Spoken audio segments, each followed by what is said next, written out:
Hi guys, this is Twin Peaks Twin Perspective.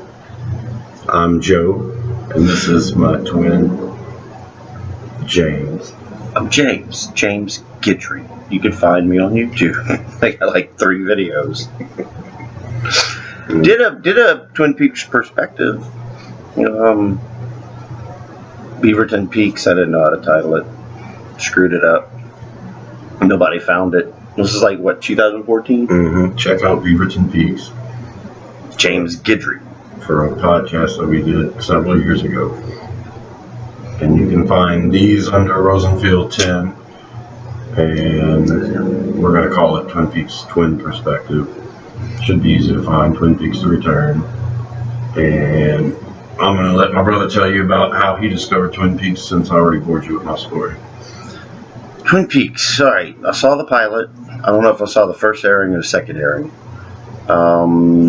Just like you saw the first 7 episodes. Blockbuster had them. Couldn't get our hands on season 2. Saw Fire Walk with Me, and I'm actually a bigger fan of Fire Walk with Me than Twin Peaks the series. I'm glad the series has leaned towards more of Lynchian style. I know some fans don't like that. We listen to all the podcasts. We really do. We listen immediately after watching. Showtime shows the episode an hour later, and 2 hours later sometimes, and we'll go and catch some of the live immediate videos. And we think of a lot of things. We leave comments for people, miss a lot of things. So that's really why we started around episode 5 when Richard Horn was introduced. That's when we started saying it's time to maybe get our opinions out there.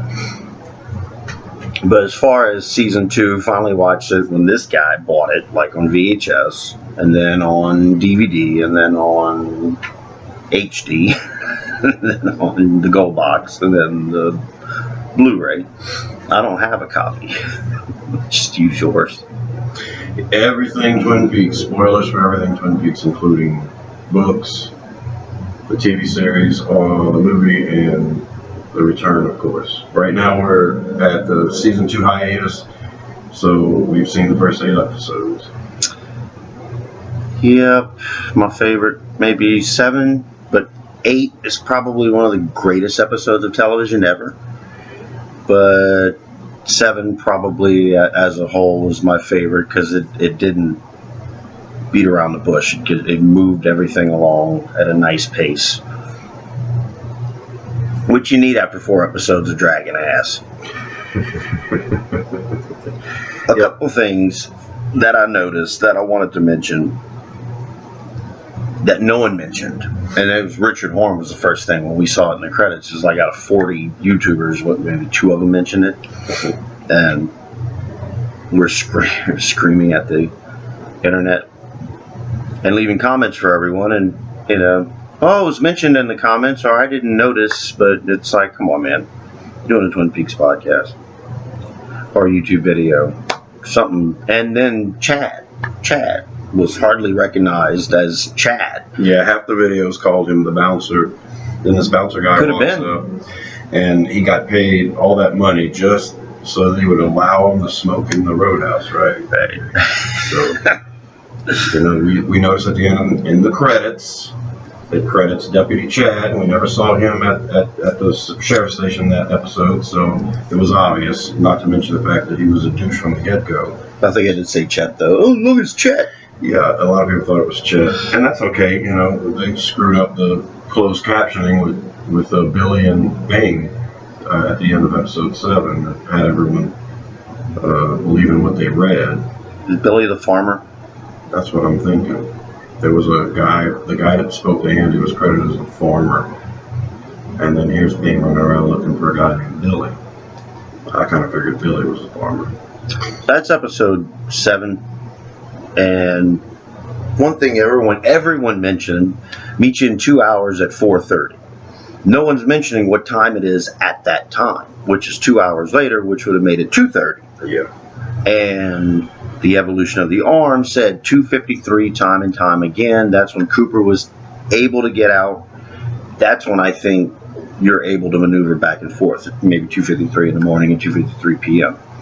No. But this guy was animate about, you got to leave. We can't do this here and now. And I think that's because 2:53 was just around the corner, more so than meeting at 4:30.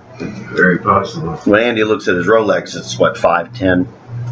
Yeah. And whatever happened, long been done at the farmer's house or Billy's house or where the truck is. Poor Andy. Yeah, the truck. The truck that Jerry Horn would not be driving. Well, he's making more money now than Ben is, so I seriously doubt that Jerry's driving that truck. But, Another interesting thing about the truck that no one mentioned, all the podcasts, that when Richard's driving the truck after he does his sparkle, you can see the reflection of the power lines on this side of the windshield as he's driving, and he's kind of struggling with himself. And then when it flashes back to him, you see the power lines cut across the windshield, across his face, as he's saying, "Kid, I'll show you, effing kid," and shifts it into gear. And that's it, kind of, to me, that's David Lynch in a nutshell, because the power lines is like he gets consumed by the evil that's in him or whatever. And then when he stops to wash the blood off the truck, you see the power lines again in the window. This time you see the transformer and the pole and everything when he parks. And I'm thinking, he's not even going to remember that he did this. That whatever part, if he is Evil Coop's son, which I think he is. me too. So he would be 50% Audrey Horne, 25% Evil Coop, and 25% Bob. The Bob part of him did this, and he won't remember that he did it. You can do that in David Lynch's world, and that's with the power lines crossing his face, and you go back and you watch it a couple of times, it's like, yeah, there's other things going on here. I think there's going to be a lot of possessed souls before the end of the show. Yeah, I think Bob was definitely removed from Evil Coop at the beginning of part 8. And I think now we're going to have to contend with not only Doppelganger Coop, but also with Bob. And my best guess is Bob's going to end up in Twin Peaks again. I don't think this Becky story's over with yet. Yeah, it should be number 1 on Bob's list. He wouldn't want to go be with a Diane. Yeah, I don't know. I think Back then, she would have been Cooper's age, 30, 33. It's too old for Bob. I think that Bob would definitely be interested, or Doppelganger Coop / Bob. Immediately coming out of the lodge, I think he'd be interested in Audrey, Annie, and Diane. Those are the 3 most important girls in Coop's life. And, I think there was a motive to it. Maybe it was this urge Bob has to make people suffer. But there might also be he wanted to disconnect those relationships with those people so they wouldn't seek him out, wouldn't look for him, and that way he could continue to get away with what he was doing. I guess he keeps going by Cooper because we've heard him referred to as Cooper. Maybe the urge for Bob the whole time he was in Leland seeing Audrey prance around the Great Northern is like, I can't go there. I'm going there with my daughter. That's bad enough. And I just think it was too overwhelming for him. He had to go back and then the evilest part of Dale Cooper would go back, would want to hit that. The person I'm looking forward to seeing, 2 people that no one, everyone is wanting Audrey. Where's Audrey? At least she's mentioned in this story. We haven't heard whether Donna Hayward is breathing alive in Twin Peaks. We saw James once at the end of the first episode, or first part. And then he kind of fell off the map too. He was in a bike accident. And I kind of thought maybe Donna might be on the bike. Might have died in that accident, but just haven't heard anything about it. Yeah, I figured they may have recast Donna since they recast her for Fire Walk with Me, but Ashley Judd would have been a good time. Yeah, she would have been a great Donna. That's true. And I thought Jennifer Jason Leigh would have made a great Tammy Preston. Of course, David Lynch had other things in mind. But I do believe Donna may have perished on that motorbike accident. I don't know if we're ever going to find out who the kid with the green glove was that was with James in the roadhouse. And Shelley, she was at a table with all her friends. I don't know if we're going to ever meet those friends again.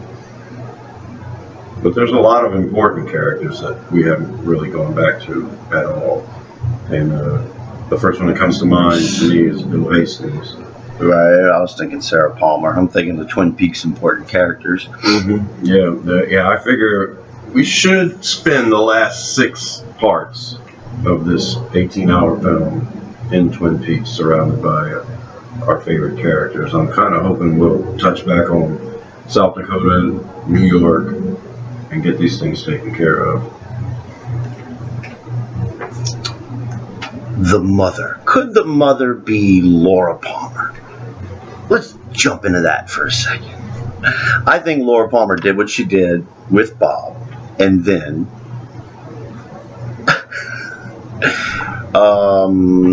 the essence of that was created in 1945. I just think you can go back and forth. So you're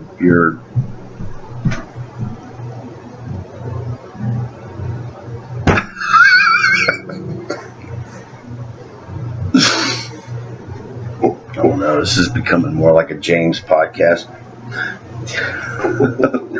You go in there looking pretty, like Shelley Johnson at the Double R. You leave one of James's podcasts looking like Grace Zabriskie at the grocery store. Your hair's all messed up, and you come out like, did we even talk about Twin Peaks? I watch them all. Watch them all. Yeah, whatever's up, we're gonna watch. So we're saying about Sarah again. I don't think she's the little girl that cicada frog. That's what I'm calling it, a cicada frog. I like the locust frog because that's 2 plagues for the creature of one. Yeah. But I think the universal name for it is the moth frog, being that Lynch had mentioned it before or whatever. Right. No, that was definitely not Laura. I'm pretty sure that was not Laura. I mean, Lynch loves Laura. Lynch wouldn't make Laura a ugly creature like that. And the eggs were in the spew of the experiment, so. Right. Yeah, I'm going with it may be Bob, but chances are just another parasitic inhabiting. And I think that. Let me ask you this, because you know more about the. Was Leland Summerhouse ever specified to be in Washington State? Pearl Lakes. And Hawk was sent to question the women that lived there to find out about the neighbors, and he was able to leave, go to Pearl Lakes, and come back within the same episode. Oh. Yeah, he left, and then later on that day returned and had to use the bathroom because they were drinking all that tea that makes you go to the bathroom. Which I don't drink. Hoping he was summering in New Mexico, and maybe that could be Leland. And he would see, there's a guy that looks a lot like Bob, like younger, and I'm thinking we'll see a reflection of this actor playing Bob once he's possessed someone maybe of a younger age, like a Richard Horne. And we'll see that reflection. And I guess everyone will get over it when it comes to Frank Silva, because he's already just one of the main stars of the show. Yeah, he's been in four episodes, so... Major Briggs, undoubtedly. What's the percentages that body is Dougie Jones? No. I'm convinced the body's Major Briggs, because I was having a hard time wrapping my head around how Major Briggs' fingerprints were left 15 different times, and I'm thinking, okay, so how is Mr. C leaving fingerprints for Major Briggs? I mean, he doesn't have like a fingerprint machine or something. You never know. But then there was the idea of manufacturing, so maybe he just manufactured a bunch of Briggs, had them all running around doing things, leaving fingerprints at all times. But I think the best theory I can come up with is Major Briggs left 1990 as a 40-something-year-old man and entered the lodges, and from there was able to time travel. And all of the instances where his fingerprints popped up was actually Major Briggs. And I would assume in the course of like a month, he jumped around all these different years and was doing whatever he needed to do. Maybe went back in time and then forward in time. Maybe he used that opportunity to mess with the dossier. I'm thinking the altered facts in there are for a reason. Somebody went back and altered the facts. It's not Mark Frost writing an alternative universe. It's a character that physically took the dossier and changed the facts, either to protect Annie and Norma. That's why they didn't talk about Annie, and that's why they didn't mention Norma's mom, or Mr. C changing the facts so he can accomplish what he needed to accomplish, and or Major Briggs. I mean, but that my theory is that is Major Briggs. He's been time jumping for a couple of weeks, and that's why he hadn't aged. And Mr. C just happened to catch up with him, you know, in our what's present now, 2014 or 15, whatever the series is supposed to be taking place in. So we'll see. Wowzers. All right, we've got more music, got more Angelo. He started coming back as Twin Peaks started coming back, but now it's really, you know, we're getting a lot of music everywhere, not just Angelo. But it feels more like Twin Peaks. Then we take a episode 8 turn. Yep, full-blown Lynch. Which is perfect. It's fine. It's like I said, Fire Walk with Me's my favorite of the Twin Peaks stories. You know, besides the story of Laura Palmer, and I like it presented in a Fire Walk with Me style that I'm not missing anything of the TV show. A lot of the TV shows after Mark Frost, David Lynch are gone anyway, and just take the best things about it and present it. And I guess we're getting that. I think Lucy lost her child. I think Lucy, this Michael Cera character, he's manufactured. I don't know. He's coming around and pretending to be her kid, but I think she miscarried or something. She's out there. Andy's not. I mean, Andy's hasn't gotten worse. Lucy's. That might be why the screen comes out of the desk. That's why it's hidden, because Lucy sees a laptop and thinks, you know, cell phones. I mean, everything's picked up. I don't think she has a computer in front of her. He'd be hiding it from her. It was the moment after Andy left. Lucy said, you know, I'm glad you're okay, honey, but right now I have to go talk to the sheriff, and he left her. And the camera hung on Lucy for a good awkward 15 seconds. And in that 15 seconds, it made me think something's wrong with Lucy. I was thinking perhaps, you know, she was suffering from something to hurt her memory or something, but...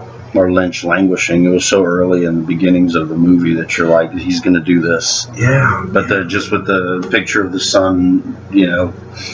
Yeah, being so photoshopped, obviously faked. And the fact that he acted like, to me, Dick Tremaine more than Lucy or Andy. But he simply did not express himself like I believe Andy. These wonderful people, my family. My family. My friend. My friend. My Dharma is the road. Your Dharma. You also got to think, Andy sporting a Rolex. Being kind of a player. Think about it from an angry point of view. That conversation Andy had with Lucy. Now, right now, I have to go talk to the sheriff. Think about it for somebody who isn't the man you married. It takes on a whole new life. And now that we know Andy's one of the drug dealers with Chad, coming out with all the best.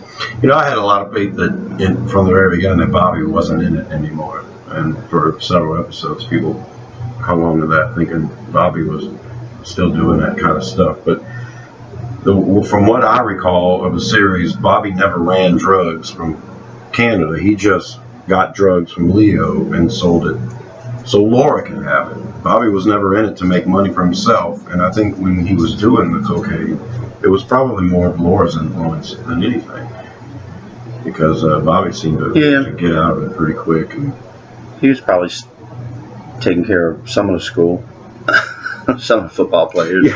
Yeah, I mean, she would have had to earn a lot of money to buy all that coke. But yeah, he was definitely the one providing it for Laura, and I don't think he was running. And I think he's following in his father's footsteps, probably affected by. It doesn't look like Shelley's with him. Yeah, probably affected by his dad dying, and then wanting to do the right thing. So something happened where she wouldn't be with. I wouldn't think she would be the bad guy out of the breakup if they're not together. Maybe the kid. Maybe paternity test one of these days. We'll find out if it's Bobby's kid or Leo's kid. I really wanted to find out whether Donna was Ben Horn's kid. I mean, I was convinced she was Ben Horn's kid. Yeah, she was gonna be running around the hotel, working there in some capacity or something. Right. I thought that she was going to be helping run the department store and the hotel. And if Lara Flynn Boyle would have come back and Lynch would have written her into it, he'd have probably made her a bitch. This is true. If it was Moira Kelly, he probably would have turned out to be sweeter Donna. Yeah. But still, I wasn't Ashley Judd. You know, you couldn't replace Harry Truman. There was no replacing him. Right. Even though he didn't come back. I think they're doing that well. Mm-hmm. Very well, because I keep thinking he's going to show up. I keep thinking they Skyped him too, and have a Skype. Actually, Donna's higher on my list of someone I'd rather want to see before Audrey, and but now with the Mr. C storyline being in ICU, that puts Audrey higher on my list of now I kind of want to see her. Yeah. But I would have. I mean, number one on my list is a Bob possessed David Bowie. It's my number one on my list. Do a little Bob thing with David Bowie's face. Yeah. This Philip Jeffries character, and no one's really sure who he is, if it's really Philip Jeffries, if it's someone pretending to be Philip Jeffries. I thought it sounded like Albert in the box when he says, "Is this Jeffries?" Up the first sentence sounds like Albert, and the last sentence sounds like Albert. Also sounds like Cooper. Mm-hmm. It also sounds like Philip Gerard. Some people have said. I've tried to hear Tim Roth. I didn't. You know, I was trying to hear someone we haven't seen yet. Matthew Lillard.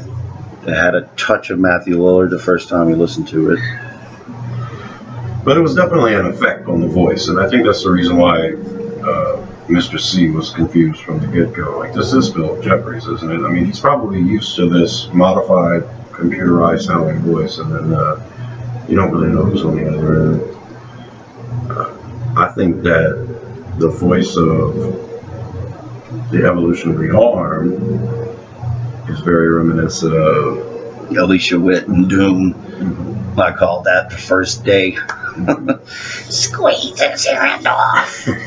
It sounds so much like. Right. He is stuck with Zack Snyder. Squeeze his hand off. It's like the same voice. You know, she's going to appear in the show, and it's hard for me to imagine she's just going to be a Gerson Hayward with no Donna. Well, I'm thinking, you know, a rumor with some of these kids in there that she could be the mom. Some of the kids they show, especially the bigger stars, the one that James was looking at, and she was in something everybody watches and I don't. Right. Game of Thrones or something. Yeah, I guess, you know, there's a long face. Oh, she was in Piranha 3D. I probably saw more than enough of her in that. The girl Charlotte didn't have a last name that Richard was groping. The girl that told Richard to stop it is Jane Levy, who's credited as Elizabeth. Just Elizabeth, no last name. Everyone is credited without a last name, like Shelley. That's why I think Shelley is Shelley Rod, because she's one of the only characters I really want Harry Dean Stanton to be integral to the town. In my idea of the remake, or, in 25 years, we both came up with ideas. I came up with a couple of storylines. And in one of them, Harry Rod was friends with the Log Lady's husband. They were best friends, and so now we see in Mark Frost's book, the Log Lady and Carl Rod did know each other. So I'm kind of hoping that Shelley's related in some kind of way. We get something else with her, just not being at the diner 25 years later, or something come out of it, something big, Right. Besides maybe her daughter dying and Bobby figuring it out or something. Yeah, I think we might be heading to that. I would love to see Bobby Briggs be a hero for a change, because he was always a disappointment to me. And the original Twin Peaks featured Shelley's personal life right in the open from the get-go, and that was the majority of what we got. I think the lead actress in the whole thing was probably Laura Flynn Ball, because we focused so much on Donna because it was a mystery of Laura dying. But after that, it was Sherilyn Fenn. Audrey, who was such an integral character, but in the grand scheme of things and the way things are now, 25 years later, she really doesn't have that much of a part to play. When they're talking about going find that one person that can figure out whether Cooper's really Cooper or not, and more than half of the community thought it was Audrey, and I just thought that was ridiculous. Yeah, it's like Audrey didn't know him. She knew him for what? I mean, 2 weeks. we would have seen Dale Cooper's mom first. Right. Yeah, it's like, do we even know if he has got parents? Let's go get his dad. He's got a brother named Emmett that lives in Canada. I would have gone and get him first, but Diane was naturally the first person I thought of, unless you think of someone who's gifted. So I figured, well, I could. Sarah would be. Yeah, she would. But not Audrey. But I thought when we met Stephen and Becky, they got to live in a fat trout. Mm-hmm. That's just. They look like trailer trash. They look like so. They look like they would live in a trailer and that would make making about a skin of their teeth.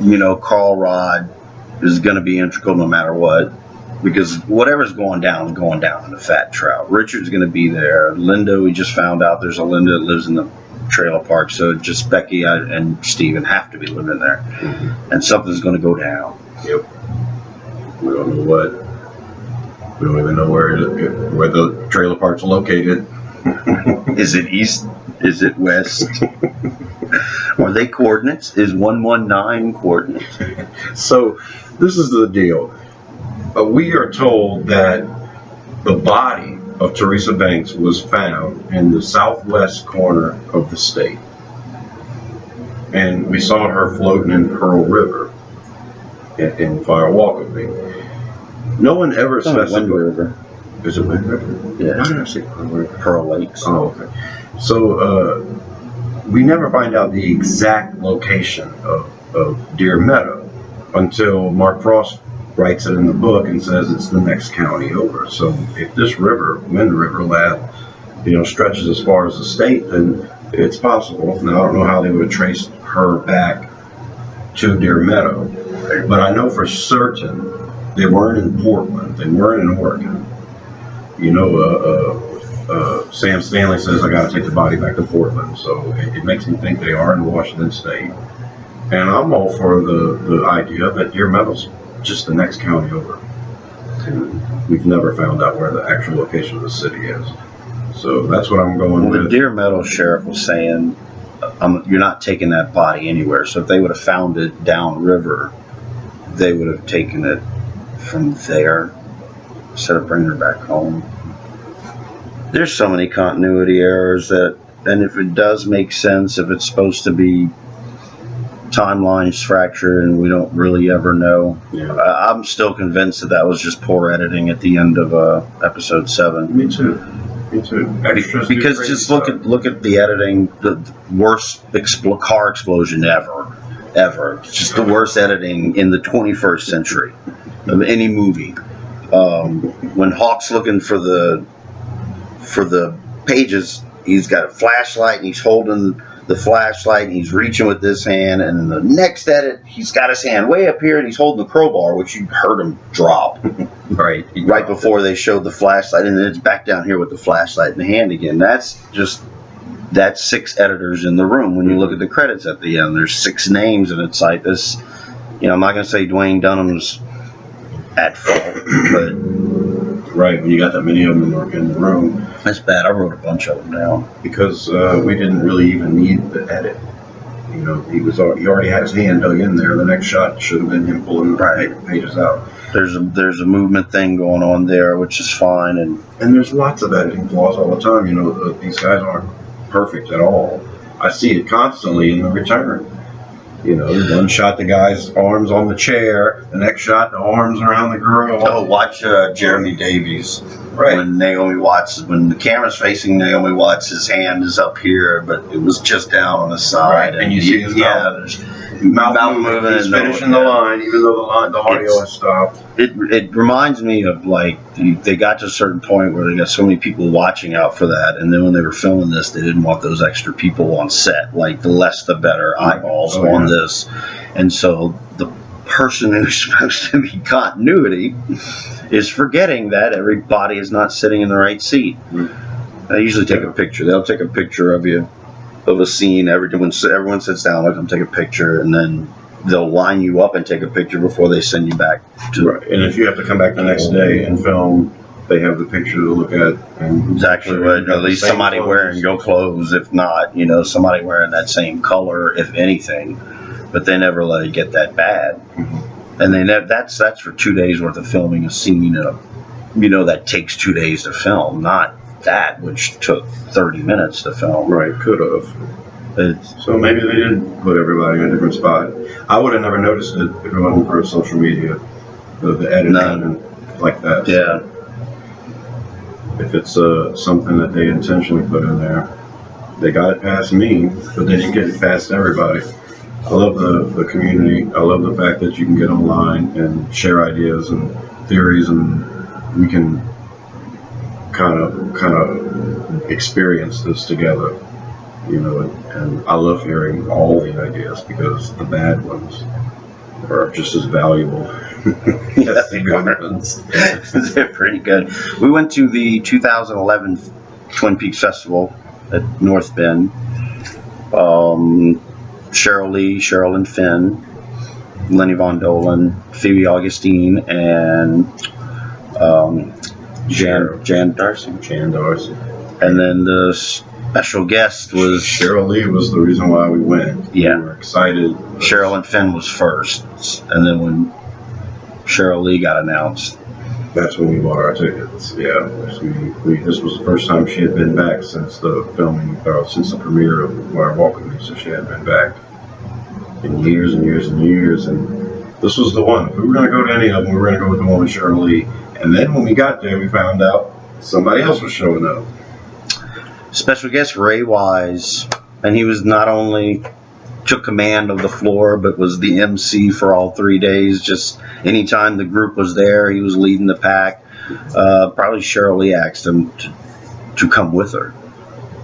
When they got out at the picnic the last day, they got out and went walk in the woods together for 45 minutes before they came back and sat down and whatever they did, the little signings there as well. We'd already got our stuff signed the night before. That was a special moment for them. I know for you guys, y'all are coming up the path and they're going down the path. It's like you're walking in the woods with Laura and Leland. I was hanging out with Phoebe Augustine. She was about to leave, and so I was lucky enough to meet her again. We met everybody. They were there for 3 straight days.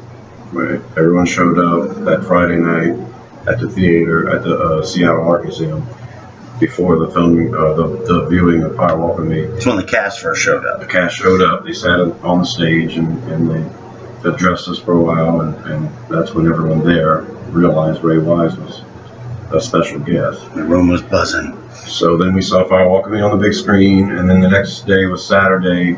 During the day, most of us took the little tour to see all the sites. The bus tour started, well, actually, they had 3 buses and one of them wasn't working. And we went on our own tour. We picked up a map at the Double R Diner and we went to all the places we knew the bus wasn't going, and we caught up with the bus later. Yeah, we actually we had all the spots faster than You know, the high school wasn't on the tour, and it's just I still have the map. Yeah, we saw the high school, we saw the sheriff's station, the old sawmill, the bridge Ronette walks over, of course the Double R. Might have caught up with the bus by Big Ed's gas farm, which was and Ed and Nadine's house, right behind it, right across the street, and then the roadhouse was located right next to the building they used for the book house. So we got to see those places too. And then Saturday where we signed in, the town hall. The motel across the street was where Leland first saw his daughter as a prostitute. Yeah, Firewalker. Yeah, that's where he took Teresa on a couple of rendezvous. Yeah, it was right across the street from where we signed in. And then Saturday night was the dinner, and then the Q&A, which was the chance for all of us to sit there and ask the cast questions, and they sat at a table and they took questions for, I want to say, a couple of hours. Yeah, it's on YouTube, Twin Peaks Festival 2011. So that's the one with Ray Wise and Sherilyn Fenn. And you get all your answers, you know. Lenny Von Dolen, who was amazing, and Jan Darcy. Lenny signed his Electric Dreams. Mm-hmm. I bought a VHS copy of Electric Dreams in horrible condition, and I paid $50 for it because it's that rare. And took that thing to the Twin Peaks Fest and asked Lenny to sign it, and sign it to my wife, since it's one of my wife's favorite films. And he did. He wrote a couple of sentences for my wife. It was really nice of him. And I mean, how cool is that? It's great. And getting Shirley, Ray Wise, and Phoebe Augustine to sign everything Twin Peaks was just amazing. Diary signed. Shirley's performance in Firewalk with Me is my favorite performance by anyone ever in a film, and to have her sign that movie for me. And I can call myself a David Lynch apologist. I make excuses all the time for their mistakes, and I'll call them out whenever they do something goofy. And there was a lot of goofiness in Twin Peaks, a lot of mistakes. I like to complain about it because it's just awful that it happened. We're told in the third or fourth episode that Jacques Renault has a blood type of AB negative. That was Jacques Renault's blood. And then, beginning of episode 8, we're told that the killer wrote Firewalk with Me in his own blood. It wasn't Jacques, Ronette's, Leo's, or Laura's. The blood was written in the killer's blood, and it's a rare type AB negative. Now, are you going to tell me that we're time jumping and we're living in parallel universes, and so when Jacques Renault's blood type was AB negative just 4 episodes ago, and now you're telling me the killer's blood type is AB negative? So I don't believe in this making excuses when a mistake happened. All of these things are attributable to Mark Frost and David Lynch too, because they all had their hands in it. Mark Frost helped write that episode that was AB negative for Jacques Renault, and then he wrote the teleplay for episode 8, which was AB negative, the killer. Yeah. The other thing that really got to me was the necklace. James buries a necklace. It's his necklace with the half heart, and it's a black rope chain. Black rope. He buries it under a rock. It's found. It's a black rope. But when the kids find it in Jacoby's office, it's a gold chain all of a sudden. So that must have been another parallel universe, right? Right, because it turns back into a black rope chain. The next episode, Mark Frost directed episode 7, wrote and directed episode 7, and he put a gold chain on that half heart. Now that's just continuity screw up, like on an embarrassing level. I've DJ'd all my life. Maybe I'm editing in my blood, but I was watching Moonlighting and noticed it. Notice continuity editing errors of the half drink full, and when the camera's here, the drink's almost empty, and then the camera comes back here and it's half full again, and it's like, come on. Yeah, you see with cigarettes. From an early, once you work on sets, yes. Cigarettes be growing like this between shots. Oh. You can actually see it when Richard's smoking. That cigarette Richard smokes lasts a long time. And I can't believe he paid somebody $1,000 just so he can keep smoking it. He just threw it in the drink. I guess Richard's made of money, right? He is a horn. He seems like a horn dog. And so, some more. Speaking of which, Ben Horndog, I think what's all happened to his daughter. I mean, at the end of season 2, he was trying to be right, chewing on carrots instead of cigars. Yep. And now he's got this hot little ditty.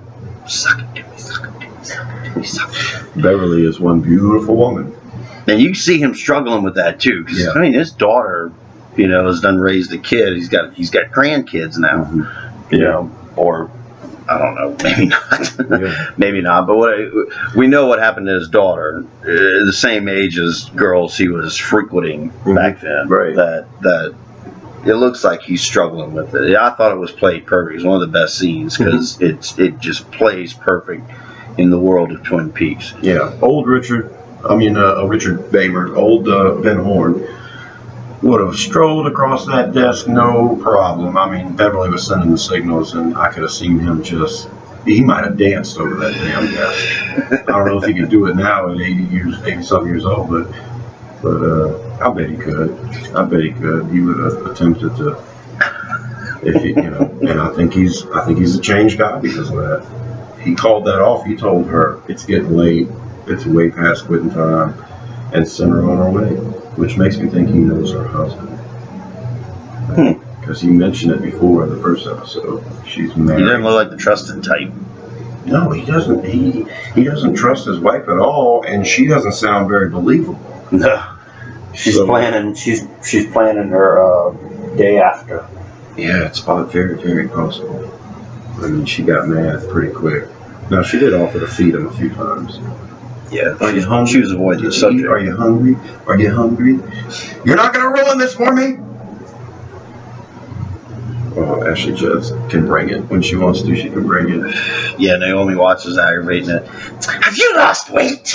When she was cinching up his belt and said, "Ducky, you lost weight." I Lord. thought, Jesus Christ, You don't have to be over chill the out. top like that. Yeah, chill out. Now it's like, please be over the top. Right, We right. get her now. We put her in a situation where, And it's not all coming at our coop. It's projected at other people now. She's powerful, and people thought she was rude to Dougie before, but she has protected Dougie, and I'm sold on Janie E right now. She protected him. She's not busting his chops about gambling money and running around with women whose names he remembers. Jade gave 2 rides. Oh, I bet you did. 2 of them. She gave 2 What of if them. both of them? What if Sonny and when Coop were clapping and Sonny, they were Coop was swapping. He's in Sonny. He's in Becky. He's in Sonny. You never know. Now he's in Sonny. You never know. Now, That's why nobody buys the clapper anymore. You just never know when you're letting those spirits in. it was a nice little cowboy toy on the desk by the cowboy light, but Coop would have reached over there and grabbed that thing. He would have been so infatuated with it. Yeah. There's a lot of people that think that that's Cooper's old room with all the old cowboys and Indian stuff, and his infatuation with that statue, and his infatuation with law enforcement. I think what was really sweet is when Dougie Coop offered the chip. He did that unprovoked. It was within him to be nice and to say, "Hey, look, I've got chips. I'm going to offer one to my son." And that shows me that, just the little person here on the bit. That shows me that he's got Cooper's essence. People say he's lost his essence, but he doesn't. He can identify when someone's lying. He's lucky at gambling, which he did way before Silver Rainbow. Remember all the money he won at One-Eye Jack. Silver Mustang. So, what did I say? Silver Rainbow. Genesis. Beyond the silver rainbow. And what else? You know, his fighting instincts and then his offering the chip, his need to be sweet and his boyish quality and all that. I think Dougie Coop has all of Cooper's essence. The only thing he's missing is his cognitive skills. You which couldn't I have think him. comes with his identity. Once someone identifies him as Cooper, Yeah. you know. But no, the doppelgangers don't have to That's die. another thing no one else mentions. I mean, they're so interested in the piece of skin that was peeled off that gun that no one's thought to mention that Cooper's fingerprints are on that gun. And if they run the skin all day long, you're Right. going to get DNA. Right. But when you dust that gun for prints, Agent Dale Bartholomew Kupla's fingerprints are going to pop up on that gun. Right. More so than a local TV show. But that's an avenue no one's spoken Yeah, about no one talked at all about that. about Cooper's fingerprints being on that gun, and we haven't really done anything. It's been one night. I mean, 1945 is the same night we Yeah. picked up. So Yeah, we could actually go back in part 9 to Andy going straight back to that house and wondering why the guy didn't show up. You know, because our timeline's been pretty kooky the whole time. what was nighttime when Ray shot Coop, Evil Coop? Yeah, but sometimes they jump back and forth. Like sometimes I think they might show you a whole day at night in one city and then go back to the morning at another city, like the Las Vegas incident, the car blowing up, for instance. That may have just been later on in the day. It might have just been the same day because it's the only thing we see in Las Vegas from the time we leave the car blowing up to the time we go back. And it's day. And it's There's Thursday. nothing happening at night. Yeah, we saw a nighttime happen somewhere else. So you know, some people are under the impression, you know, that whole crime scene was dealt with all night long and all morning long before they finally finished up. Yeah, We just don't know. we just didn't see the coroner and everything, bodies being removed. We There's just a lot of stuff to take care they of. waited till daylight before they could find the license plate. Right, the daylight had to come before they could mark all the evidence, and then they finally took the car out after all the bodies. 119, boy. I thought the first time she says 119 is when they put that bomb under Dougie's car, and I thought she's calling the lodge or she's calling for help. Right. And Doug immediately gets help, dropping the keys, and Yep. you know that luck, but it seemed to follow him. Yep. And then she yells 119 again when they find the license plate on the car, Right. which is they were on her roof, but I guess she's a squatter. Right. Right. That was, I don't know, letting someone know. I wouldn't know if it's good or bad. What she is, or indifferent, maybe would be worse. I think the Chalfonts were indifferent. Yeah, that is I weird. don't know Chalfonts that freak they me were helpful or hurtful or just playing the role, kind of like the woodsman, maybe. out. Right. That Exactly. lead woodsman guy. That's where he get electrocuted back in the day. Right, just they had to tape your eyes up, so, because they would bust open, and He grabs that's the what was DJ's happening. head and he doesn't kill him right away. Instead, he absorbs through electricity the knowledge to operate this thing. Takes the record off, flicks the switch, grabs the mic, and just starts busting in his rap. This is the water, and this is the well. Drink full and descend. If it would have been Wolfman Jack, This is the water, and this is the well. Drink full and descend, my brothers. Yeah. he's there going, What the fuck? oh, Put on the Grateful Dead. Right. He'd be like, wait, don't kill me yet. That's great. I can use that voice. So what else are we going to talk about? I don't know. I wanted to cover the things that no one talked about, and we did. 253. I believe that was the important time, was the fact that it was 2:30. Right. And Andy said, I'll meet you in a couple hours. Right. Not 4:30. Right. 4:30 is more important for 5:29 Mountain Time in 1945, would have been 4:29. And I guess technically the bomb Twin was Peaks. the bomb was actually set off at 2:59. Yeah. Maybe. Well, no, the ripple bomb was set effect off didn't at reach Twin Peaks at till 4:29. Right. The waves didn't hit Twin Peaks till 4:30. But that, to me, that Twin is Peaks more time. important than and Andy supposedly meeting him at 4:30. Because it seems like whatever happened to the farmer, it happened pretty quickly. I mean, he wasn't freaking out over the 4:30 when he was saying, "You gotta get out of here now." He was freaking out at, that time. It had to me 253. No, a lot of people don't even care about speculation anymore because they're like, "Who cares? You're gonna get it wrong anyway." Mm-hmm. That's the fun thing. We speculate for 25 years. Yeah. I have my own ideas. We even use actors that are in this new season were in ideas, and then Robin Masters was Ashley Judd, and your Robin Masters was a character written in Scott Frost's book. Mm-hmm. And I cast her as Ashley Judd. And It is how old she's in Twin Peaks. I had Tim Roth in mind. I had Matthew Lillard in mind. They're in Twin Peaks now. They're in Twin Peaks. A lot of coincidences like that. I use the Platters in my in remake and Booker T in the MGs, and then all of a sudden I'm hearing Booker T. It wasn't the same two songs, but the same two artists. Yeah.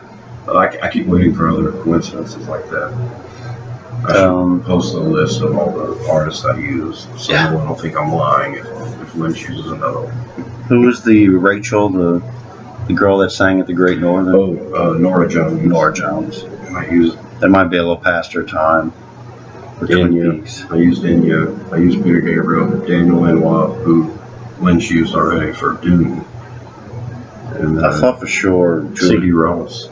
Yeah, I used Siggy Ross in all mine. They were the main band that played at the Great Northern. At the Roadhouse. At the Roadhouse. I keep saying in my show they expanded the dining hall, and a lot of local artists were playing there at the Great Northern. Right, and in mine they'd go to the Roadhouse, and it was David Byrne. I mean, Chris Isaac, David Bowie played there. Yeah. They all Jeffries played. And Chet Brisman. Yeah, and Siggy Ross. Yeah, Siggy Ross was the. Cooper actually could, in my brother's show, could translate the Icelandic lyrics. I had, and he was using them as clues. I was using Siggy Ross Icelandic lyrics as clues. Not to mention the Clint Eastwood one. Rearrange the letters of Clint Eastwood. Just take the letters, write it out. Clint Eastwood, rearrange it. Spells Old West action.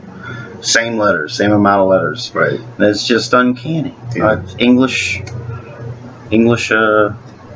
What do you call it? English puzzle? English crossword puzzle. So, yeah, something like that. Cameron's fascinated with the one about the Judy and Judy, Josie, Sonny, and Jim. Yeah, rearrange. Yeah. Dougie, whichever one. I know that wasn't intentional. That was definitely. Bob was in Clint from Eastwood Street. Clint Eastwood wasn't named after the letters of Old West Action rearranged. When he figured out and he rearranged the Old West Action, well, Batman rearranged the Old West Action. That's right. That's the thing. I had no budget. Leonardo DiCaprio was Leo Johnson in my show. Yeah, and it was a beautiful thing. Yeah, he beat a lot of people with that soap sock. Yeah, Denise Richards was Shelley Johnson. Yeah, it was nuts. Yeah, it was 20. His was 25 years later, so. And it was a comedy. He's like Rambo. It was the X-Files. Like Hot Shots Part 2. The X-Files meets Twin Peaks meets Charmed. They were all there. Yeah, they were all there. Scooby-Doo didn't show up yet, but Seth Green. Seth Green, yeah. Seth Green was in it. Okay, so anyway, yeah, we've had a long time to think about it and come up with our own ideas, and now that we've got the return, it's I love it. I love that we're getting Lynch and Frost, the story they want to tell, this beautiful thing that nobody expected, and it's driving this return. Is it the return of Cooper to Twin Peaks? Yeah. Or is it the return of Laura to life? She's a dead, yet I live. Yeah, Rip. Cooper had to save. It makes the end of Fire Walk with Me awesome because Cooper helps her achieve maybe. Right. And now she's got to come save him. Yeah, that's fine. And then he crossed over Leland too. He laid there with Leland and said, "Look into the light, look into the light." So Cooper crossed over Leland, and he saw Laura there in the light. And then we saw at the end of Fire Walk with Me, he crosses over Laura too when she sees the angel and everything else. I want to see Cooper crossing over Laura and Leland, and I want to see that moment when father and daughter reconcile before they cross over. That would, to me, would be beautiful. Some people think Laura's going to come back to life. Snoqualmie Falls. All over the place. But it would be beautiful. But if Laura comes back to life in some weird way, then we're talking about Twilight Zone, and not that Twin Peaks isn't already. But I'm not going to say anything's going to rub me the wrong way. If I had to predict right now how it's going to end, I would say Dale Cooper is going to be in the lodge when this ends. He will be right back where he was 25 years ago. Whether he is in control of his facilities and he's there for a purpose, like I thought it should be, that he should be there. So somebody's got to keep these people in check. I mean, these little meetings over the convenience store, we need to have some democracy in here, some kind of legislation or something. It just seems like there's a struggle within every realm. That's why people were confused. Is this the waiting room? Is this the Black Lodge? And like the Chalfancy, we see them in the meeting. But the little boy accuses Bob, says fellow victim. I'm not sure if this was some sort of judgment. They were just there passing judgment. Maybe they just don't, like you said, they don't have they don't have money in it. It's one way or the other. They're just there to serve a purpose. I don't know. It's head scratching with the woodsman because the log lady's husband was a woodsman, and we wouldn't think he would be doing that. But anybody can be corrupted by the Black Lodge.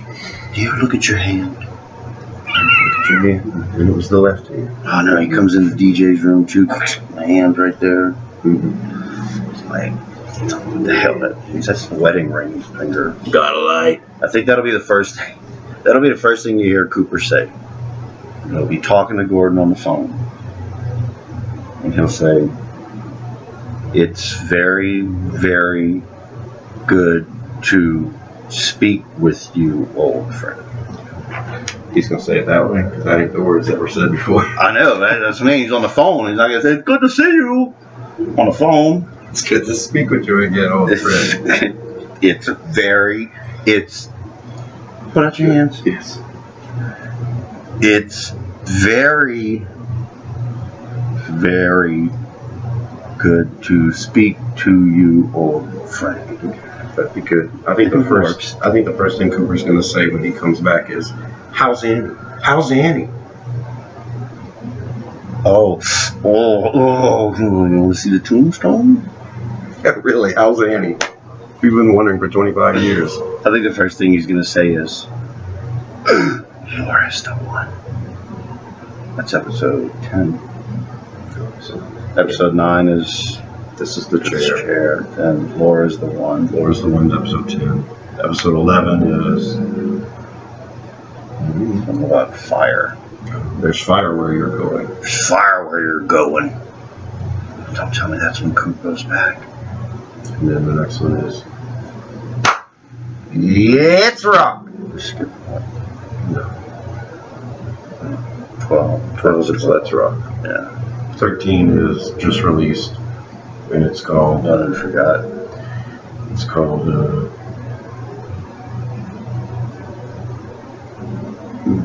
Go back into the lodge and get your shoes. When you went through the electricity, the soles of your shoes were made of rubber, right, and they couldn't, right, and he's not grounded. right, and the pen, his pen that he was wearing. You think that's the pen that Evil Coop's got on the back of his hair, holding his hair? That would be It was a weird. little round. Mm-hmm. That'd be sporting it. I figured he didn't have his pen because it identifies him as FBI. Like, well, we can't have this on you. Yeah, But Yeah. it's missing. it's not there. He's walking in someone else's. We see it in the previews for this new season, which is either Evil Coop or Dale. He switched shirts and a tie too, because the last episode he was wearing a blue shirt and a striped tie, and had a little pin on the tie. And we see that at the very beginning of the return. We see that old scene, and he's sitting there, and Laura says, "I'll see you again in 25 years." And next time we see him in the lodge, he's wearing a different color shirt, different tie, no pin on the From the tie. get-go. I'm an apologist, but I'm not going to get punked. Okay? Episode 18, when it's clear, when it ends, and it's like, we've just been punked. Yeah. Then I could see me, which, you know, it's kind of late in the game to go, never again! I'm not letting you, David. You fooled me. I tried with Inland Empire. I really did. What can you do? I like Lost Highway. It attracted me, but it reminded me of what everything he did after that. Mulholland Drive. It's kind of, wait, all of a sudden at the end you got to change everything up. And then Lost Highway, the guy actually did change. No, he was just dreaming. Well, she was dreaming, and she dreamed of her life before her head hit the pillow after she killed herself in Mulholland Drive and Inland Empire. It's like, it's just do something different, like this 1950s B horror movie thing that we were getting. Yeah, that was amazing. Is the girl gonna turn into the boy, and then the DJ that is gonna be the secretary, and everyone's gonna switch because that's all you know how to do? I quit. Yeah, well, I say I'm a lynch apologist. mm-hmm. I'm a realist that you really gotta walk that line. And he said, "Screw y'all if y'all don't get it." What'd you think I liked with the last? Yeah. This is great. So I already talked about my idea about the Woodsman. I think they're the 8 people that perished in the Burning River incident in 1902, the beginning of Twin Peaks, as a town, and no one's sure. It's a big ass town to be in New Mexico. No, they are servants of the Black Lodge now. They can travel through electricity and descend from pure air. So if they're needed in New Mexico, they're going to go to New Mexico. They're not even going to have time to change their clothes, Right. shorts, or anything. Shave. No, they're just going to go straight woodsman in the desert. But no one knows how the fire started. And then you got this woodsman running around going, "Got a light?" They had lighters or probably matches. Yeah, well, people were talking Got about light? that too. Buy this old dumpster shirt. I think it's the last thing that the woodsman said before they all died. I think one of them said, "Got a light?" And you're servants of the Black Lodge. I just think that's neat. Yeah. Yeah. And repeating the last thing you ever said over and over Right. again. Got a light. Got a light. Give the man a light. Yeah, please, somebody give him a light. Or at least run. Alright. It's been an hour. An hour and 2 minutes. I don't think we rambled too much. I wanted to get on. I wanted to give my 2 cents and the first 8 episodes. I don't know if I really did that or not. I wanted to talk a little bit about love for the show or love for the lore. Mm-hmm. The love for the direction it is now. I wanted to prove that there's actually a twin brother. Matchmaker, make me a match. My wife won't let me cut my hair because then I'll look like him. You're not going to have to wait much longer. That's why I keep getting shorter. Keep going shorter because you keep going shorter. I'm not shorter. I'm just sitting back. All right, so that's it. This was Twin Peaks Twin Perspective. Just us rambling for an hour, and hope you guys enjoyed it. I can't do that as well as he does. I can try, but I can't do it. I can't do it. Meanwhile, you guys stay tuned, and we'll do another video soon, and I hope you liked it. And as long as there's a Twin Peaks hiatus, we might as well give you something to watch. And talk to you later. Bye.